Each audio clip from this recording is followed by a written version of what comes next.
नमस्कार दोस्तों। तो अब हम पढ़ेंगे यहाँ पे पार्ट 4 का आगे का पार्ट। आज हम पढ़ेंगे लिंकिंग और नॉन लिंकिंग ऑब्जेक्ट। ठीक है, मतलब लिंकिंग और नॉन लिंकिंग ऑब्जेक्ट या वर्ब। ठीक है, वर्ब के बारे में पढ़ेंगे। ठीक है, तो ये जो होते हैं ना लिंकिंग वर्ब या नॉन लिंकिंग वर्ब, वर्ब को हटा दो, ऑब्जेक्ट को हटा दो, वर्ब रखो। ठीक है, तो ये कनेक्शन या डिसकनेक्शन यानी संबंध या अलगाव को व्यक्त करते हैं। तो लिंकिंग वर्ब या तो संबंध बनाते हैं या नॉन लिंकिंग वर्ब संबंध नहीं बनाते हैं। अब इनके बारे में पढ़ेंगे, वो कौन से वर्ब हैं जो कभी लिंकिंग होते हैं और कभी लिंकिंग नहीं भी होते हैं।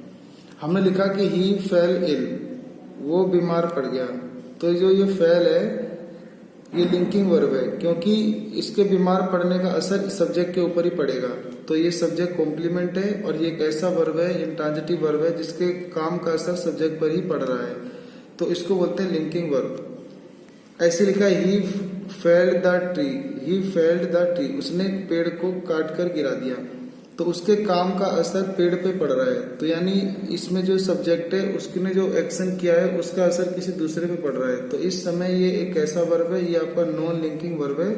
इसका अपने सब्जेक्ट से अभी कोई लेना देना नहीं है, बल्कि इसने नॉन लिंकिंग वर्ब में क्या किया कि सब्जेक्ट के वर्ब को एक दूसरे ऑब्जेक्ट के ऊपर टाल दिया है। ठीक है, यानी इसके काम का असर, वर्ब का असर दूसरे ऑब्जेक्ट पे पड़ रहा है। तो ऐसे वर्ब को जिसमें सब्जेक्ट कोई एक्शन करता है और उसका असर किसी दूसरे ऑब्जेक्ट पे पड़ता है तो उसे बोलते हैं नॉन लिंकिंग वर्ब। और जब ना सब्जेक्ट के काम का असर सब्जेक्ट के ऊपर ही पड़ जाता है तो उसको बोलते हैं लिंकिंग वर्ब। तो ज्यादातर जो लिंकिंग वर्ब होते हैं इनके पास सब्जेक्ट कॉम्प्लीमेंट लिखे जाते हैं। The verb that acts as link between their subject and the subject complement are called linking verb. तो लिंकिंग वर्ब हम उन्हें कह सकते हैं जो अपने सब्जेक्ट और सब्जेक्ट कॉम्प्लीमेंट को लिंक या जोड़ने का काम करते हैं, उन्हें बोलते हैं linking verb. Example is, am, are, was, were, appear, become, fall, fail, green, look, seem, smell, remain, taste, on, contain, ये सारे ऐसे वर्ब होते हैं जो लिंकिंग वर्ब होते हैं। इनके बाद जब भी कोई मतलब नाउन, प्रोनाउन, एडजेक्टिव, एडवर्ब ऐसे लिखे जाते हैं वो सब्जेक्ट कॉम्प्लीमेंट बनने का काम करते हैं और सब्जेक्ट को सब्जेक्ट कॉम्प्लीमेंट से जोड़ते हैं। तो ये सब लिंकिंग वर्ब के एग्जाम्पल हुए। अब यहाँ से पढ़ेंगे the verb that are not only connected with their subject but also with the person और thing used after them are called non linking verb. Non linking verb वो होते हैं जो अपने सब्जेक्ट को वर्ब से जोड़ते हैं और फिर वर्ब को एक दूसरे पर्सन और थिंग से यानी ऑब्जेक्ट से जोड़ते हैं, तो उनको बोलते हैं नॉन लिंकिंग वर्ब। और ऐसे वर्ब जो होते हैं इनको सब्जेक्ट से, सब्जेक्ट के जो एक्शन होता है उसको दूसरे वस्तु के ऊपर पास ओवर कर देते हैं, दूसरे वस्तु या पर्सन पे पास ओवर कर देते हैं, यानी ऑब्जेक्ट पे टाल देते हैं। ठीक है, नोट, एक ही वर्ब अपने प्रयोग के अनुसार लिंकिंग या नॉन लिंकिंग दोनों हो सकता है। ठीक है, तो और हम जल्दी से पढ़ेंगे आज। तो एक होता है आपका स्टेटिव और डायनेमिक वर्ब। तो क्या होता है स्टेटिव वर्ब और डायनेमिक वर्ब, ये आपको बहुत परेशान करेंगे, तो आप इसकी जानकारी कहीं से जल्दी से या हमारी चैनल से प्राप्त कर रहे हैं। ठीक है, ये आपके लिए बहुत जरूरी है। Stative verb, the verb which denote permanent activity, मतलब ऐसे वर्ब जो परमानेंट एक्टिविटी को बताते हो। ए सर्टेन स्टेट, यानी एक निश्चित स्थिति को बताते हो। और स्टेडी कंडीशन, यानी एक स्थायी क्रियाकलाप को बताते हो, अवस्था को बताते हो। तो इन द पर्सन और thing mention in the subject, subject में जो पर्सन और थिंग मेंशन हुई है उनके बारे में बताते हैं कि वो परमानेंट एक्टिविटी है, वो एक सर्टेन स्टेट है या स्टेडी कंडीशन है, ये सब बताते हैं। तो ऐसे वर्ब को बोलते हैं स्टेटिव वर्ब। तो जैसे हमने लिखा we see with our eyes, हम देखते हैं अपनी आंखों से। तो ये देखने का काम है, ये अपने आप होने वाला काम है। ऐसे लिखा है we hear with our ear, हम सुनते अपने कान से, तो ये भी अपने आप होने वाला काम है और ये स्थायी है। आई बिलीव इन गॉड, तो ये हमारा स्थायी क्रियाकलाप है। ही नो इंग्लिश, ये भी स्थायी क्रियाकलाप है, वो जानता है पहले से। राधा लव्स कृष्णा, ये भी स्थायी कार्य है प्रेम का। ऐसे लिखा है this flat consist of 3 room, ये भी एक परमानेंट एक्शन है। तो ऐसा एक्शन जिसमें दृढ़, स्थिर, खास, निश्चित स्थिति ये सब का बोध हो या स्थायी क्रियाकलाप का बोध हो, इसमें एक्शन वर्ब नहीं है, ये कोई एक्शन नहीं है। देखना, सुनना, विश्वास करना, जानना, प्यार करना, शामिल होना, ये सब कोई एक्शन वर्ब नहीं है। यानी इसके अंदर कोई प्रोग्रेसिव नहीं है, यानी गतिशीलता नहीं है। ये सब जो एक्शन है ये हमारे ज्ञानेंद्रियों से पता चलता है, यानी हमारे परसेप्शन यानी बोध से पता चलता है। परसेप्शन मतलब कुछ ऐसी चीजें जो हम खुद तो समझ सकते हैं, किसी को समझा नहीं सकते। जैसे हम कोई चीज देख रहे हैं लेकिन उसी को दूसरे को समझा नहीं सकते, तो ऐसे बोलते हैं परसेप्शन वाले एक्शन। तो परसेप्शन वाले एक्शन को ही बोलते हैं स्टेटिव वर्ब। तो स्टेटिव वर्ब जो होते हैं, स्टेटिव वर्ब का प्रयोग निम्न प्रकार के कार्यों के लिए होता है। तो इनकी भी कैटेगरी बनाई गई है। ए तो वर्ब ऑफ परसेप्शन या कोग्निशन, कोग्निशन माने वही बोध, समझ। तो सी, हियर, स्मेल, टेस्ट, फील इत्यादि, इसको बोलते हैं वर्ब ऑफ परसेप्शन। यानी ये ऐसे वर्ब होते हैं जिसको हम खुद तो समझ सकते हैं, किसी को समझा नहीं सकते, यानी ये ऑटोमेटिक एक्शन होते हैं। जैसे द फ्लावर स्मेल गुड, अब इसको समझने के लिए आपको खुद अपने सेंस से समझना होगा। ऐसे शुगर टेस्ट स्वीट, तो ये तो हर कोई जानते हैं, इसको अपने खुद के टेस्ट से ही जान सकते हैं। तो ये एक ऐसा वर्ब हुआ, ये स्टेटिव वर्ब हुआ, और ये वर्ब ऑफ परसेप्शन हुआ। ठीक है। जब वर्ब ऑफ परसेप्शन का प्रयोग प्रोग्रेसिव टेंस में होता है, यानी जब हम प्रोग्रेसिव टेंस मतलब कंटिन्यूअस टेंस में करते हैं इनका प्रयोग, तब इनसे अस्थायी कार्य यानी टेम्पररी एक्शन का बोध होता है। अर्थात यह बोध होता है कि कार्य अभी हो रहा है, पर वह सदा नहीं होता। जैसे ही इज टेस्टिंग स्वीट, इसका मतलब ये जो मिठाई खा रहा है उसका स्वाद ले रहा है, वो अभी ले रहा है, यानी बोलते समय वो कार्य हो रहा है, अस्थायी कार्य है, और बस बोलते समय हो रहा है या अभी हो रहा है, ये सदा के लिए नहीं हो रहा है। तो ऐसे एक्शन को हम प्रोग्रेसिव में लिख सकते हैं। ठीक है। ही इज टेस्टिंग स्वीट, ऐसे लिखा the magistrate is hearing my case. तो यहाँ पे जो हियर है वो स्टेटिव वर्ब है, लेकिन यहाँ पे हियरिंग लगाने से यानी प्रोग्रेसिव केस में बनाने से इसका ये मतलब है ये काम अभी बोलते समय जा रही है। The magistrate is hearing my case, यानी अभी मेरे बोलते समय मजिस्ट्रेट जो है वो इस केस को सुनवाई कर रहा है, सुन रहा है। ठीक है।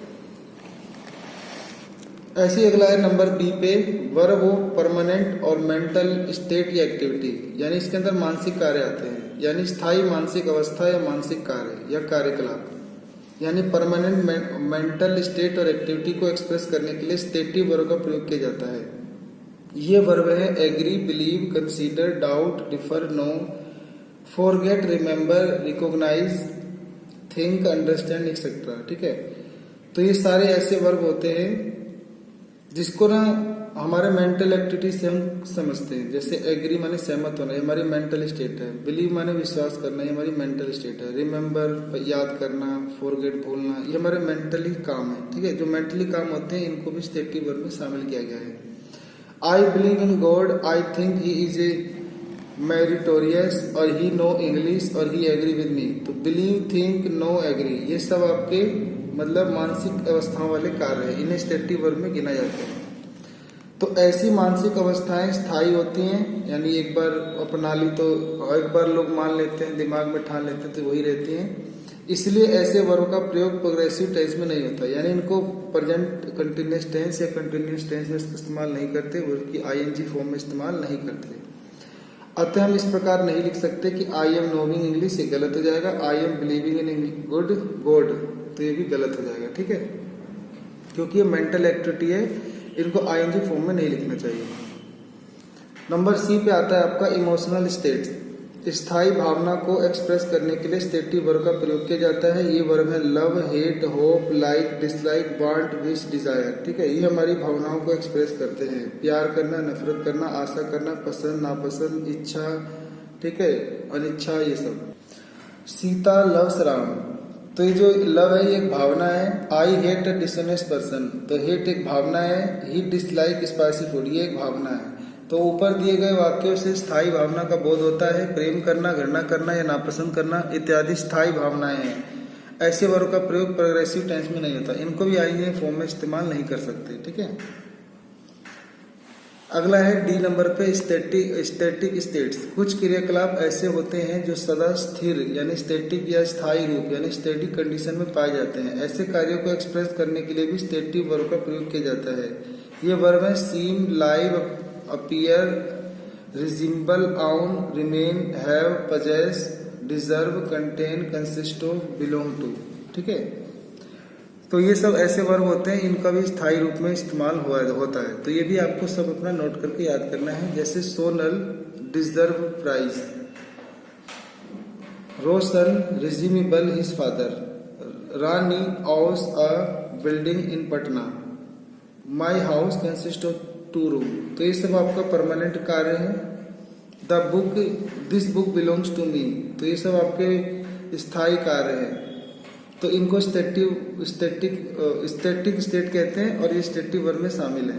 तो इस प्रकार के वर्ब का प्रयोग पॉजेसिव यानी प्रोग्रेसिव टेंस में नहीं हो सकता, यानी इनको कभी आईएनजी फॉर्म में इस्तेमाल आपको नहीं करना है। हमने टेंस में भी ये सब आपको बता रखा है। तो अगर आप जाके हमारा टेंस की वीडियो देखते हैं जिसमें आप present continuous tense, past continuous tense पढ़ोगे, तो वहां पर ऐसे वर्ब का जिक्र किया है स्टैटिक वर्ब का जिनको आईएनजी फॉर्म में इस्तेमाल नहीं किया जाता। ठीक है। तो दूसरा होता है आपका, जिसमें हमने पहला पढ़ा था स्टैटिक वर्ब, अब दूसरा होता है dynamic verb. The verb which denote a change in the person और thing mention in the subject are called dynamic verb. तो एक ऐसा वर्ब जो ना एक पर्सन या थिंग जिसको मेंशन करते हैं सब्जेक्ट के लिए, तो जो सब्जेक्ट के बारे में, ऐसा वर्ब जो सब्जेक्ट के बारे में यानी जो सब्जेक्ट में पर्सन और थिंग है उनके बारे में मेंशन करता है और उनके चेंज होने को, उनके गतिशील परिवर्तन को बताता है। उनके काम बदल सकते हैं, सब्जेक्ट के कार्य बदल सकते हैं, यानी वर्ब का बदलना, परिवर्तनशील होना, गतिशील होने को डायनेमिक वर्ब कहते हैं। तो आगे के एग्जाम्पल से आप अच्छे समझ जाओगे।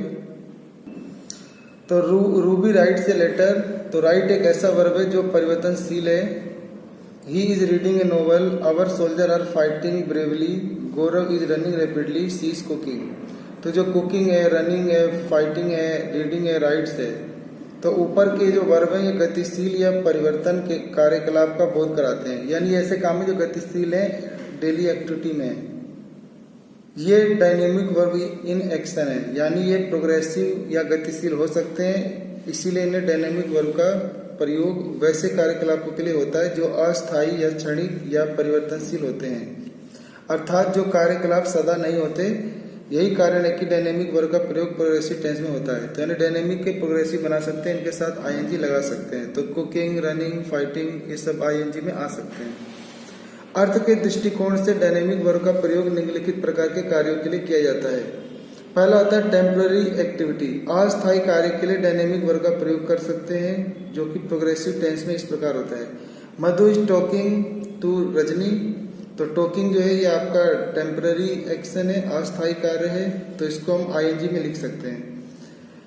Rahul is staying in Udaipur, ऐसे लिखा है। Satyajit is operating his computer, तो यहाँ पे जो टॉकिंग है, स्टेइंग है, ऑपरेटिंग है, ये ऐसे वर्ब हैं जो मतलब अस्थायी कार्य हैं और इनमें बार बार गतिशीलता आती रहती है और इन्हें ये कार्य बार बार नहीं होते। ठीक है, इनमें परिवर्तन होता रहता है, तो इसीलिए इनको बोलते हैं डायनेमिक वर्ब और ये टेम्पररी एक्टिविटी ऐसे। दूसरा होता है बोडीली BODILY, बोडीली सेंसेशन, शारीरिक संवेदना या उत्तेजना की अभिव्यक्ति के लिए डायनेमिक वर्ब का प्रयोग इस प्रकार होता है। हमने यहाँ पे लिखा जैसे हर टीथ आर एचिंग, उसके दांतों में दर्द है। His palm are itching, my heart is fluttering, my thigh are quivering. तो ये सारे आपके शरीर के अंगों के काम है। तो शरीर के अंगों के काम को भी हम आईएनजी फॉर्म में लिख सकते हैं। शारीरिक संवेदना के काम को डायनेमिक वर्ब कह सकते हैं, इनके साथ आईएनजी इस्तेमाल हो सकते हैं। तीसरा होता है आपका मोमेंटरी एक्टिविटी, क्षणिक कार्य व्यापार के अभिव्यक्ति के लिए डायनेमिक वर्ब का प्रयोग होता है। तो it is drizzling, the sun is rising, the frog is disappearing, Anku is resuming his lesson. तो ये क्षण भर के लिए कार्य है, थोड़ी देर के लिए होता है। जैसे बूंदाबूंदी थोड़ी देर के लिए होती है, सूरज थोड़ी देर के लिए निकलता है, मेंढक जो है थोड़ी देर में गायब हो जाते हैं या प्रकट हो जाते हैं। ठीक है, तो हम अपना लेसन याद करते हैं। ये पल भर के लिए, थोड़ी देर के लिए काम होता है, इसलिए होता है इसे मोमेंटरी एक्टिविटी। तो इनको भी हम डायनेमिक वर्ब में लिखते हैं, इनको आईएनजी फॉर्म में लिख सकते हैं। चौथा होता है आपका डेलिबरेट एक्टिविटी या वॉलंटरी एक्टिविटी, वैसे कार्य जो सोच समझ के या इच्छा पूर्वक किए जाते हैं, अर्थात जिनसे डेलिबरेटरी एक्टिविटी यानी सुनियोजित कार्य क्रियाकलाप जो हमने पहले से प्लान करके करने होते हैं, या वॉलंटरी एक्टिविटी यानी ऐच्छिक कार्यकलाप जो अपनी इच्छा से करते हैं तो और उसका बोध कराते हों, तो इनकी अभिव्यक्ति डायनेमिक वर्ब के द्वारा इस प्रकार होती है। The doctor is feeling his pulse, तो डॉक्टर फीलिंग कर रहा है पल्स को, ये एक पहले से नियोजित होगा कि वो पेशेंट है इसीलिए कर रहा है। तो ऐसे वर्ब को बोलते हैं आपका डेलिबरेट एक्टिविटी, यानी ये भी आपका डायनेमिक वर्ब है। द जज is hearing the case, the Bittu is having a computer, he is sitting में टुमारो, सी इज स्मेलिंग ए रोज। तो ये सारे वर्ब ऊपर के सभी कार्य शारीरिक अंगों या इंद्रियों के द्वारा जानबूझकर संचालित किए जाते हैं, अर्थात इनसे डेलिबरेट या वॉलेंटरी एक्टिविटी का भाव व्यक्त होता है। इन सबको बोलते हैं डायनेमिक वर्ब। तो जो हम जानबूझ के अपनी इच्छा से करते हैं या प्लानिंग करके करते हैं उसे बोलते हैं डेलिबरेटिव एक्टिविटी, और ये आपके डायनेमिक वर्ब है, इन्हें आईएनजी फॉर्म में लिख सकते हैं। ठीक है।